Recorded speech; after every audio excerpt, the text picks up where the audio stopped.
নমস্কার বন্ধুরা, আমি আকাশ। আচ্ছা, হাঙর নিয়ে তো কম বেশি সিনেমা আমরা অনেক দেখেছি। আজকে আরেকটা হাঙর নিয়ে সিনেমার কথাই বলবো, যে সিনেমার নাম 'ডেভিলস মাউথ', পেয়ে যাবেন আপনার অ্যামাজন প্রাইমে। আর হিন্দি ডাব অ্যাভেলেবল। তো কেমন হলো এই সিনেমা, আজকে সেই কথা বলবো।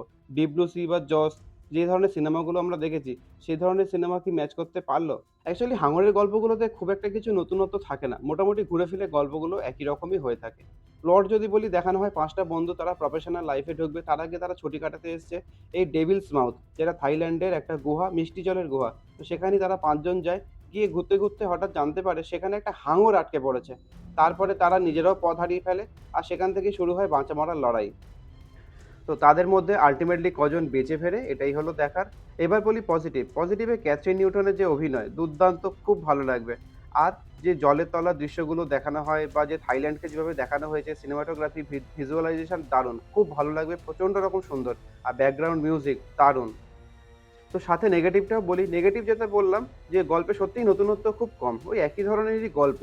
আর হাঙর যেটা দেখানো হয়েছে, হাঙরটাকে ভীষণ বোকা, বোকা দেখানো হয়েছে। আজ থেকে ২০ বছর আগেও বোধহয় হাঙরের এর থেকে ভালো ভিএফএক্স বা ভিজুয়ালাইজেশন ছিল। হাঙরটাকে সিজিআই এর মাধ্যমে প্রচণ্ড বোকা, বোকা, বাজে বানানো হয়েছে। আর হাঙরটাকে দেখানো হয়েছে মাঝে, মাঝে বাঘের মতো। মানে তারা ডাঙাতে রয়েছে, হাঙর জল থেকে লাফ মেরে এসে তাদেরকে অ্যাটাক করতে চাইছে। তো এটা একটু বোকা, বোকা আমার মনে হলো।